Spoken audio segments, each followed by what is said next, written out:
شام کے 5 بجے ہیں۔ السلام علیکم، یہ ریڈیو پاکستان ہے۔ عمرانہ ناہید سے خبریں سنیے۔ پہلے اہم خبروں کا خلاصہ۔ صدر اور وزیر اعظم نے ملک سے دہشت گردی کے خاتمے کے عزم کا اعادہ کیا ہے۔ اسپیشل کمیونیکیشن آرگنائزیشن نے 16 ماہ میں آزاد کشمیر اور گلگت بلتستان میں ریکارڈ 61 آئی ٹی پارکس قائم کیے ہیں۔ کنٹرول لائن کے دونوں جانب اور دنیا بھر میں مقیم کشمیری کل یوم حق کی خودارادیت منائیں گے۔ اسرائیلی فورسز نے غزہ میں 28 فلسطینیوں کو شہید کر دیا ہے۔ اور اب خبریں تفصیل کے ساتھ۔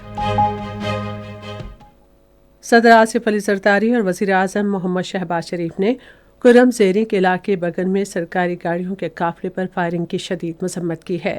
صدر آصف علی زرداری نے ایک بیان میں کرم میں امن کوششوں میں خلل ڈالنے والوں کے خلاف سخت کارروائی کرنے کی ضرورت پر زور دیا۔ صدر نے عوام پر زور دیا کہ وہ ان عناصر کو ان کے مذموم مزاحم میں کامیاب نہ ہونے دیں۔ صدر نے ملک سے دہشت گردی کے خاتمے کا عزم بھی ظاہر کیا۔ وزیر اعظم محمد شہباز شریف نے ایک بیان میں کہا کہ امن معاہدے کو سبوتاژ کرنے کی کوشش کی گئی ہے۔ انہوں نے کہا کہ امن و امان میں خلل ڈالنے کی کوشش کرنے والے انسانیت کے دشمن ہیں اور انہیں ان کے مذموم مزاحم میں کامیاب نہیں ہونے دیا جائے گا۔ شہباز شریف نے دہشت گردی کے خاتمے کے عزم کا اعادہ کیا۔ انہوں نے ڈپٹی کمشنر جاوید اللہ محسود اور دیگر زخمیوں کی جلد صحتیابی کی دعا کی۔ وہ آج صبح ضلعی انتظامیہ کی گاڑی پر نامعلوم افراد کی فائرنگ میں زخمی ہوئے جو خیبر پختونخوا حکومت کے امدادی قافلے میں شامل تھی۔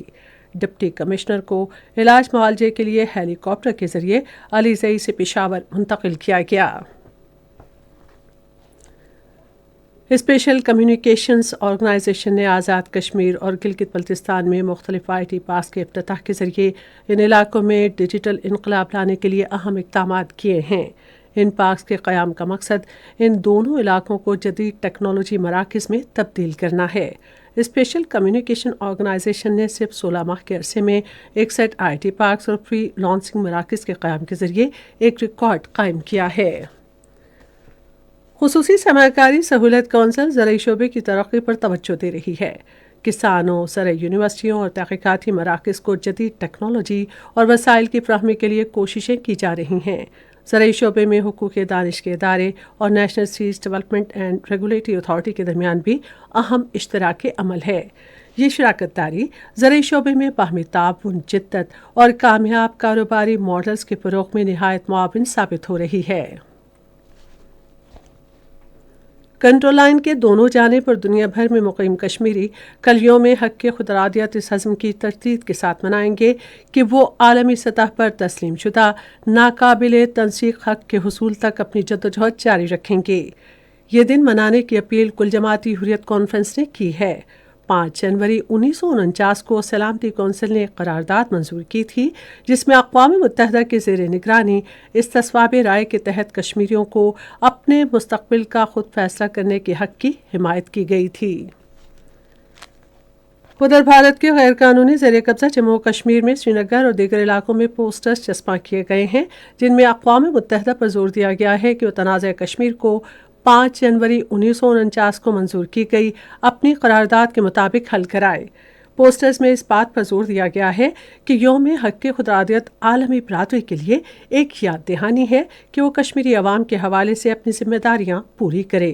بعض پوسٹرز میں پاک فوج کے سربراہ جنرل سید عاصم منیر کی تصویر بھی موجود ہے اور ان میں درج تحریر میں کشمیر کے حوالے سے پاک فوج کے حالیہ بیان پر کشمیریوں کے اعتماد کا اظہار کیا گیا ہے۔ پوسٹرز میں انسانی وقار اور آزادی کے حوالے سے حق کی خودارادیت کی اہمیت کو بھی اجاگر کیا گیا ہے، جیسا کہ انسانی حقوق کے عالمگیر اعلامیے اور بین الاقوامی کنونشنوں میں کہا گیا ہے۔ غزہ میں اسرائیلی فوج نے کم سے کم 28 فلسطینیوں کو شہید کر دیا ہے۔ غزہ میں اکتوبر 2023 سے جاری اسرائیلی جارحیت میں شہید فلسطینیوں کی تعداد 45,600 سے زائد ہو گئی ہے۔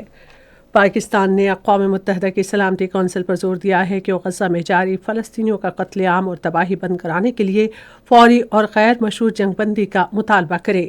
اقوام متحدہ میں پاکستان کے متبادل مستقل مندوب عاصم افتخار نے سلامتی کونسل میں مسئلہ فلسطین سمیت مشرق وسطیٰ کی صورتحال کے بارے میں بیان دیتے ہوئے عالمی برادری سے کہا کہ وہ اقوام متحدہ کے منشور اور بین الاقوامی قانون کا عالمی سطح پر احترام اور دفاع کرے۔